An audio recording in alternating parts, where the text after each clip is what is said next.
नमस्कार।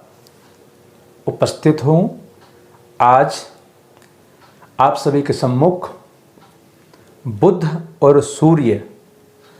बुध अपने ही राशि में मार्गी हो रहे हैं, वहीं सूर्य अपने राशि परिवर्तन कर रहे हैं। इन दोनों का प्रभाव इस माह में जिस राशि में प्रवेश कर रहे हैं, इसके कारण देश दुनिया पर क्या असर पड़ेगा, वहीं बुध का ऐसा क्या प्रभाव रहेगा अपने देश के ऊपर और दुनिया के ऊपर। इससे पूर्व में मैंने आप सभी के सम्मुख पिछले महीना सूर्य का राशि परिवर्तन के विषय में 12 राशियों का फलादेश मैंने बताया था, परंतु मुझे लगा मासिक राशि फल आप सभी को मैं देता ही हूँ। आपके सम्मुख प्रत्येक राशियों का एक माह के लिए संपूर्ण फलाफल आपको बताता हूँ। इसी कारण से सूर्य का परिवर्तन का जो फल है उस राशि में आ जाएगा आप सभी का। तो इसके लिए पुनः राशि का फल बताने की आवश्यकता नहीं है। इसी कारण से इसका प्रभाव देश दुनिया पर क्या पड़ेगा, इस पे ध्यान देने की आवश्यकता है। साथ ही साथ जो संक्रांति होती है प्रत्येक माह में, सूर्य एक माह अपने राशि में विराजमान रहते हैं, जब वो अपने अगले राशि की ओर जाते हैं उस पुण्यकाल को संक्रांति कहते हैं। तो अभी 16 तारीख को सूर्य अपने स्थान से वर्तमान जो मिथुन राशि में है वहाँ से अपने अगले राशि को जाएंगे। तो कर्क संक्रांति का फल क्या है, उस दिन क्या करनी चाहिए, इस बीच का चर्चा अभी करेंगे। सबसे पहले बुध मार्गी होना। वर्तमान समय में बुध मिथुन राशि में है, राहु के साथ में जड़त्व योग का निर्माण कर रहे हैं। वहीं सूर्य के साथ में बुध आदित्य योग भी 15 तारीख तक है, लेकिन 12 तारीख को अपनी ही राशि में मार्ग होके चलेंगे। इससे पहले वो वक्र स्थिति में थे, वक्रगत स्थिति में थे। तो मार्गी जब बुध बनेंगे और 1 अगस्त 2020 तक वो मिथुन राशि में रहेंगे, उसके बाद अगले राशि यानी कर्क राशि में जाएंगे। वहाँ पे बुध और सूर्य का बुध आदित्य योग का निर्माण वापस फिर से करने वाले हैं। साथ ही साथ 16 तारीख को प्रातः काल से मिथुन से कर्क राशि में सूर्य प्रस्थान करेंगे, यानी कि कर्क संक्रांति प्रातः काल ब्रह्म मुहूर्त से लेकर के सूर्यास्त पर्यंत कभी भी उस दिन किया हुआ दान धर्म व्यक्ति को हजारों गुना फल देने वाला होता है। उस संक्रांति में स्नान करके, विशेषकर ये जो महत्व है कर्क संक्रांति का, इसमें घृत, चावल इत्यादि दान देने का विशेष महत्व है। उस दिन स्नान ध्यान करके आप घृत और चावल दान अवश्य करिए। इससे आपकी ग्रह परिस्थितियाँ आपके अनुरूप होगी, साथ ही साथ आपका पाप क्षय होगा, साथ ही साथ आपका मन शांत और सूर्य की जो पूर्ण कृपा दृष्टि है वो आपके ऊपर बने रहेगी। क्योंकि सूर्य एक कर्म, तेज, बल के देवता हैं। सूर्य को ब्रह्मांड के पिता का उनको महत्व दिया गया है। एक पूरे ब्रह्मांड का, पूरी पृथ्वी का वो पिता के समान है। सूर्य के बिना जीवन की कल्पना भी नहीं किया जा सकता। इसलिए प्रत्येक व्यक्ति को सूर्य की उपासना, सूर्य की आराधना अवश्य करनी चाहिए।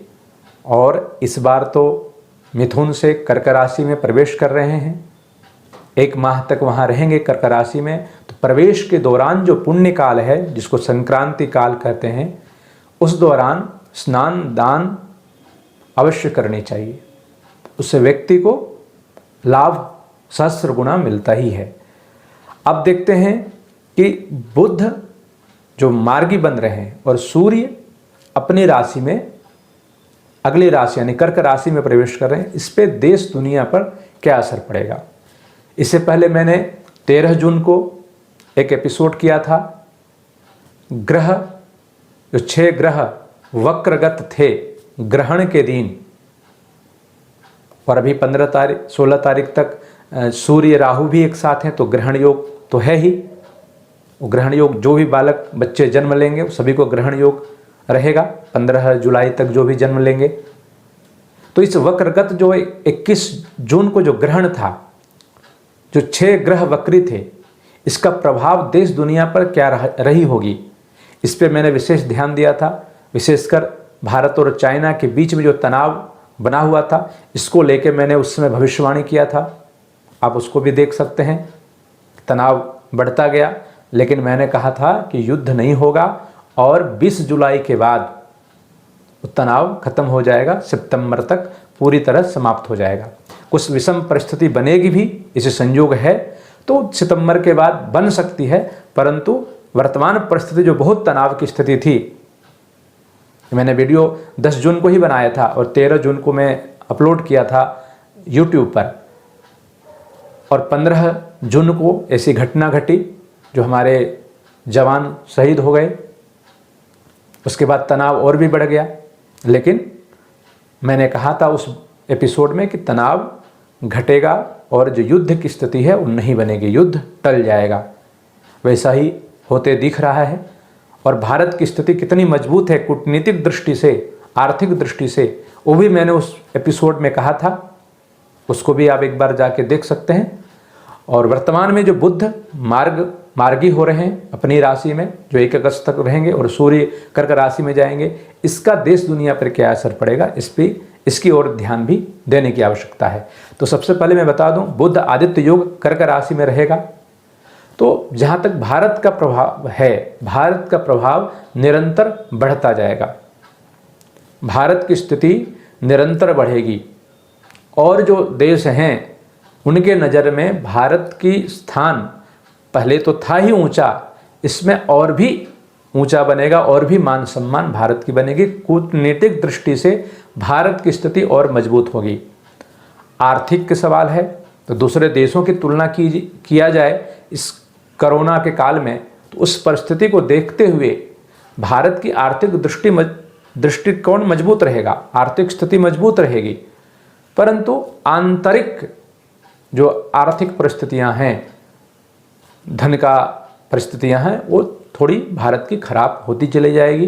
बेरोजगारी बढ़ सकती है, क्योंकि सूर्य की जो परिस्थिति बन रही है, बुध आदित्य योग तो बनता है कर्क राशि में, परंतु ये जो स्थिति है ये और देशों की तुलना में बेहतर है, परंतु जो वर्तमान परिस्थिति है और इससे पहले जो भारत की जो स्थिति है वहाँ से नीचा रहेगा। गुरु की पूर्ण दृष्टि, जो पूर्ण दृष्टि बनी हुई थी सप्तम स्थान में, सप्तम दृष्टि अमृत के समान, जो कि अभी तक भारत को इसका असर नहीं दिख रहा था। भारत पे जितने प्रभाव था आर्थिक दृष्टिकोण से या बीमारी के दृष्टिकोण से, इसका प्रभाव अभी तक नहीं दिख रहा था।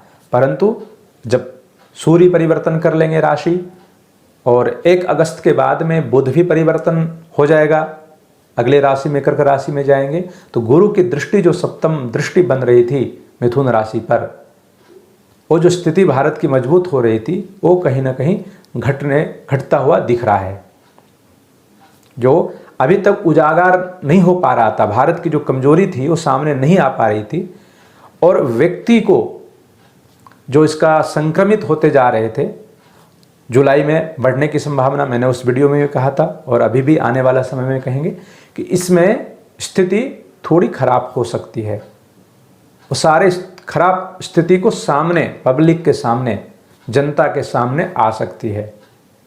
तो इसमें विशेषकर घबराने की आवश्यकता नहीं है।